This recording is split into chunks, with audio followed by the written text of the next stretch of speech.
आज मेरे साथ वो शख्सियत मौजूद है जिन्होंने जब से फिल्म इंडस्ट्री में कदम रखा है सिर्फ और सिर्फ मोहब्बत बांटी है, हंसी और मजाक बांटा है। और कोई नहीं, हम इनको कॉमेडी किंग बोलते हैं, राजपाल यादव। बहुत अच्छे, मेरे बहुत ही करीबी मित्र हुए। बहुत बहुत स्वागत है राजपाल। अरे थैंक यू सो मच। और आपको देख के ऐसा लगता है कि हम लोग अब बोलते ना कि अगर अभिनेता नहीं होते तो अभिव्यक्ति के मीडिया में ही होते। दोनों एक ही कजिन हैं। हाँ। और इम्तियाज़ भाई, आपकी भी जर्नी को देख के और अभी अपन 2026 में ऐसे जवान बने बैठे हैं। बहुत बहुत स्वागत। मुझे बहुत अच्छा लगा आपसे बात करके। और किसी जो हमारे काम थे, जो काम है, और जब भी हमारी मुलाकात होती है पिछले 25 साल से हमेशा काम को लेके होती है, तो मोहब्बत और मजबूत हो जाती है।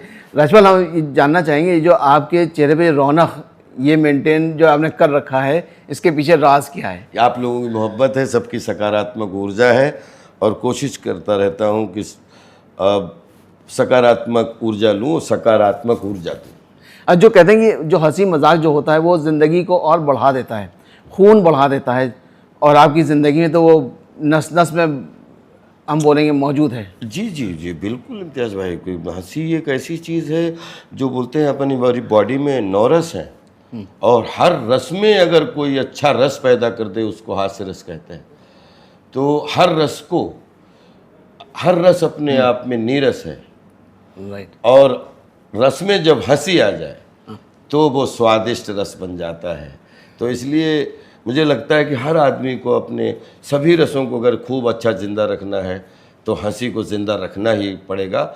और जबकि ये थोड़ा चैलेंज भी है, उसके लिए पूरी देश दुनिया का, देश काल, वातावरण, बहुत सारी चीज़ें डिपेंड करती हैं। लेकिन मुझे ऐसा लगता है कि हंसी जो है जैसे ऑक्सीजन के लिए वेंटिलेटर बॉडी को सहारा बनता है, राइट। तो जीवन रूपी जो श्वास ऑक्सीजन है उसको सही तरीके से लेने के लिए, देने के लिए और एब्जॉर्ब करने के लिए वो हंसी को बोलते हैं कला का या हंसी का वेंटिलेटर होता है, जो अंदर अंदर आपको मुस्कुराहट देता है, दूसरों को मुस्कुराहट बिखेरता है। और अगर उस हंसी में थोड़ा सा डर शामिल हो जाए तो वो भूत बंगला बन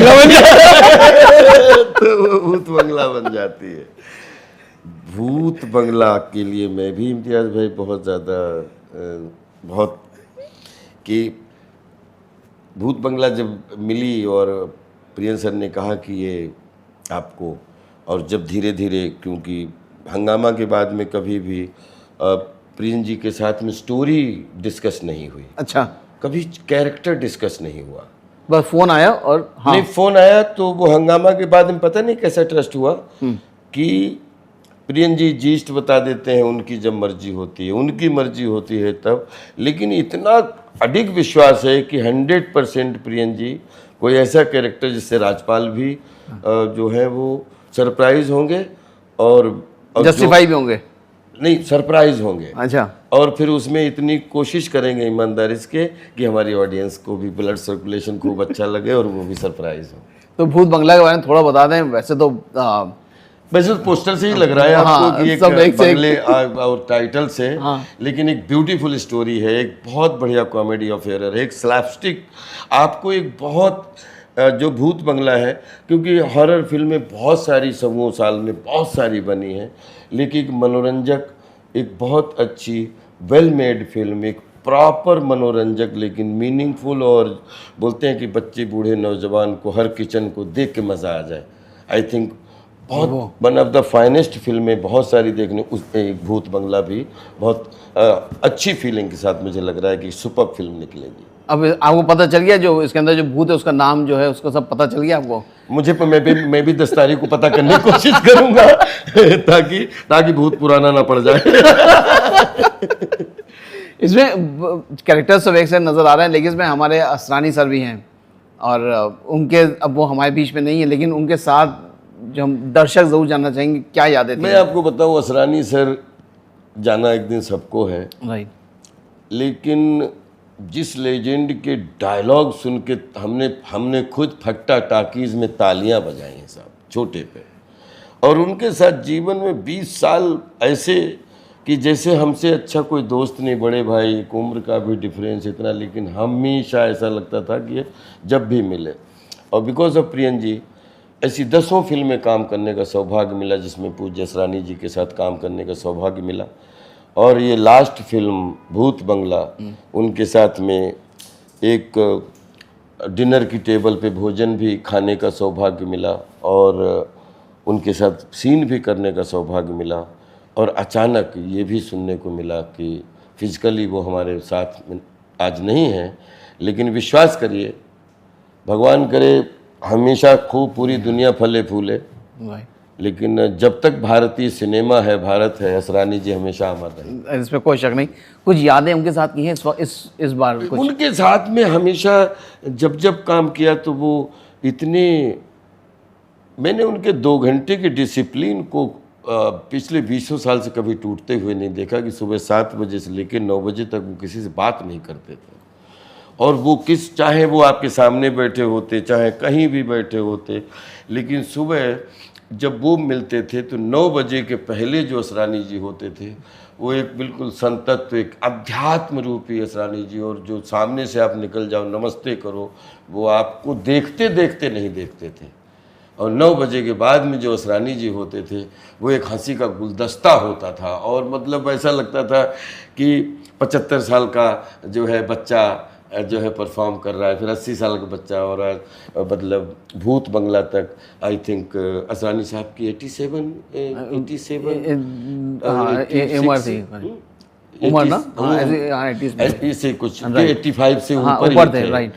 और उनको इसमें भी हमने कि एक बोलते हैं कि सीनियर बच्चे को काम करते देखा, उनके हृदय को नमन करता हूँ, और वो हमेशा जहाँ भी हो ईश्वर उनकी आत्मा को हमेशा सुख दे, बस यही कामना करता। राजपाल, आपके प्रियन सर के साथ करीब भी मेरे ख्याल से 8वीं फिल्म है, अगर हम गलत नहीं है तो। हाँ, ज़्यादा नहीं, 8वीं ज़्यादा है, 8 से ज़्यादा है, लेकिन हंगामा से शुरू हुआ था सफर, और हमको लगता है 8 पहला हमने एक ऐड किया था प्रियन जी के साथ में, मिश्रा जी, शुक्ला जी, तो बच्चन साहब और मुझे प्रियन जी के साथ पहली बार कौन बनेगा करोड़पति का एक ऐड था, वो शेयर करने का मौका मिला।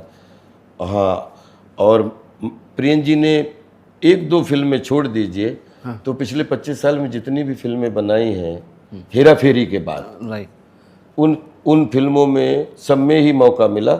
और अभी जो 2-4 सब्जेक्ट प्रियन जी के पाइपलाइन में हैं, सब में ही सौभाग्य मिला है रहने का। तो हमको ऐसा लगता है राजपाल की ज़िंदगी में प्रियन सर, राम गोपाल वर्मा और डेविड धवन साहब, इनका बहुत महत्व है। RGB सर, राम गोपाल वर्मा जी और डेविड साहब और प्रियदर्शन साहब, ये प्राउडली, इसके साथ में मुझे 50 डायरेक्टरों के साथ सौभाग्य मिला काम करने का। अब जैसे अब चंदन को मैं बल्कि मित्र के रूप में देखता हूँ कि, लेकिन ये तीनों हमारे जीवन के वो वैज्ञानिक हैं जिन्होंने मुझे चलना, खेलना, कूदना और इस बाउंड्री में कैसे कैमरे के सामने आप बगैर डर के आप खेल सकते हो अपनी सिचुएशन में, अपने इमोशन में, उसमें एक नहीं तीनों लोगों के साथ में लगभग 30-35 कैरेक्टर किए होंगे जो अलग अलग हैं। किसी के साथ 8-10, किसी के साथ 8-10, किसी के साथ में 10-15, और सभी ने बहुत अच्छे डायलॉग्स भी दिए आपको हमेशा। और हमारी बायोग्राफी इन लोगों के पिछले हाफ सेंचुरी में जो 25 साल हमें काम करने का, आज अगले साल मुझे 30 साल हो जाएंगे। 97 में आया था, 3 साल टेलीविज़न किया, फिर लगातार 99 से सिनेमा करने का सौभाग्य मिला है। लेकिन राजपाल यादव का क्रिएटिव अगर 3 डायमेंशनल क्वालिटी को जनता जनार्दन के सामने परोसने का मौका मिला तो उसके वैज्ञानिक ये तीनों क्रिएटर हैं, इनको सैल्यूट करता हूँ। राजपाल, ये कोई ऐसी कहानी सुनना चाहेंगे दर्शकों के लिए जहाँ पे वाकई में आपको डर लगा हो, किसी घर में जाते हुए या कहीं? मैं सच बता रहा हूँ कि हम लोग छोटे छोटे थे, शाहजहांपुर में ये हम लोग पढ़ते थे, शाम को एक थैला लेके हम लोग जा रहे थे, पुलिया पड़ी, वहाँ पे प्यार से छन्नू बोलते हैं, ब्रजेश श्रीवास्तव, हम दोनों एक ही उम्र के लगभग हैं, जलाल नगर, एमन जय जलाल नगर की बात है। बात करते करते उस पुलिया पे अचानक हम दोनों इतने तेज चीखे कि ऐसा लगा 25-30 फीट की कोई ऐसी चीज आकृति देखी, और वो आकृति आज भी दिमाग में है, जबकि कितनी पुरानी बात हो गई, जब हम 14-15 साल के होंगे तब देखा था। और हम लोग भागे चीख के, और उसके बाद में जब लौट के थोड़ा देखा वहाँ कुछ भी नहीं था। तो वो चीज़ ने मुझे आज तक, और जब भी छन्नू से बात करता हूँ तो छन्नू भी कहते हैं हाँ ये बात सच है। 2 ही लोग गवाह हैं जिन्होंने वो आकृति देखी थी। वो आकृति थी कैसी? डरावनी थी? बिल्कुल कुछ नहीं, मतलब डरावनी तो कुछ नहीं थी, लेकिन ह्यूज बहुत थी उसकी आकृति। कोई बहुत बढ़िया कोई फ्रेम बना चला आ रहा है, और वो अचानक दिखा, और एक अचानक ही दिखा, दोनों चीख पड़े, उसके बाद नहीं दिखा। और अभी भी देखो रुआ खड़ा होता है। और वैसे तो ये सब हर मोहल्ले में हर चाची मौसी डराने के लिए हमेशा कोई न कोई मतलब भूत का डर दिखाई देता है। तो अपनी बॉडी में ही डर है, अपनी बॉडी में हंसी है। तो मुझे लगता है कि हर रस का मज़ा लेना चाहिए। और इसमें अक्षय कुमार के साथ भी आपने बहुत काम किया, काफ़ी फिल्में की अक्षय के साथ भी। उनके साथ ट्यूनिंग कैसी रहती है? मतलब वो उनकी भी कॉमेडी टाइमिंग बहुत ज़बरदस्त है। उनके देखिए, हम लोगों में एक ट्यूनिंग बनाने की ज़रूरत नहीं पड़ती कभी। हम जैसे ही प्रियन जी सीन समझाते हैं, जैसे ही हम लोग काम करना शुरू करते हैं, तो जब तक सीन ना शूट हो जाए तब तक कुछ ना कुछ सीन को जीवंत करने के लिए हमेशा करते रहते हैं।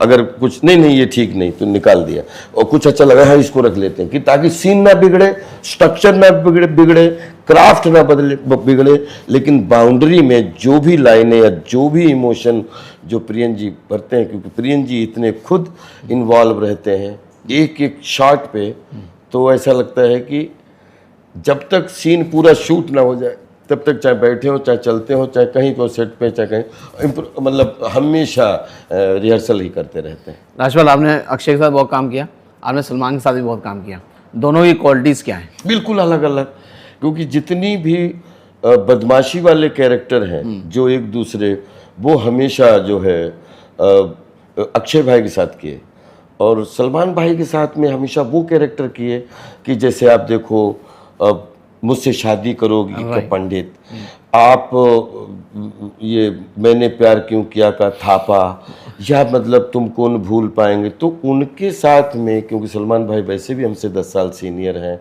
अक्षय भाई भी हैं, तो इनके हमेशा बदमाशी वाली जो है कॉमेडी हमेशा करता हूँ। और भाई के साथ में हमेशा वो, ताकि रिस्पेक्ट और प्यार और एक दूसरे को, हमने आज तक सलमान भाई के साथ कोई कभी भी कोई एक्शन नहीं किया आज तक। तो पता नहीं ट्यूनिंग है कितनी फिल्मों, कभी एक्शन नहीं किया एक दूसरे के साथ, और वो ऐसी ट्यूनिंग बनती है कि शायद करने की कभी ज़रूरत ना पड़े, क्योंकि हम लोगों में रिलेशन ही ऐसा है कि हम हमेशा सीन को प्यार से और एक सजा के आगे बढ़ाने की कोशिश करते हैं, लेकिन सबके एक्टरों के साथ अलग ट्यूनिंग है। अच्छा राजपाल, कहते हैं कि कॉमेडी के लिए ना टाइमिंग बहुत ज़रूरी होती है, बहुत। आपको क्या लगता है टाइमिंग्स के लिए, टाइमिंग का जब मामला आता है तो कौन से एक्टर्स आपके दिमाग में चलते हैं कॉमेडी में? नहीं, सारे एक्टर हैं, सबकी अपनी खुद की टाइमिंग है। जितने एक्टर आप, चाहे लवर बॉय हो, चाहे वो हीमैन हो, चाहे एक्शन वाले अभिनेता हो, सबकी आप पिछले 25 साल की फिल्में उठा के देख लो, हर अभिनेता ने सपोर्टिंग एंटरटेनर के रूप में, लीडिंग एंटरटेनर के रूप में 100% अपना फुल कंट्रीब्यूशन दिया है कॉमिक सिनेमा को। क्योंकि पिछले 20 साल से आई थिंक ज़्यादातर फिल्में कॉमेडी बेस ज़्यादा बनी है, 90% तो बनी है। राइट, चलते थे क्वेश्चन पूछेंगे। राजपाल, फिल्म जो है बहुत डरावनी लग रही है, लेकिन जो हमने बिहाइंड द सीन्स देखे वो तो सिर्फ हंसी मजाक से भरपूर थे। सेट पे क्या आलम रहता था? हमेशा जब प्रियन जी हो तो हमेशा बैटिंग, बॉलिंग, फील्डिंग तीनों तरफ जागरूक रहना पड़ता है कि हर समय कि अगर इमोशन चूक गए तो वो लाइन कट जाएगी, और लाइन भूल गए वो लाइन कट जाएगी। तो हर समय ऐसा लग रहा है कि ऑस्ट्रेलिया है और बीरेन सहवाग उस पर खड़े हुए, तो सब एक दूसरे के लिए वो मतलब जागरूकता, अवेयरनेस रहती है, और मज़ा भी आता है, मज़ा आता है। एक चीज़ और पूछ लें, इस बंगले में, भूत बंगले में, अगर राजपाल को एक दिन के लिए छोड़ दिया जाए तो क्या होगा? 10 अप्रैल को देखने के बाद डिसाइड करूंगा कि क्या होगा।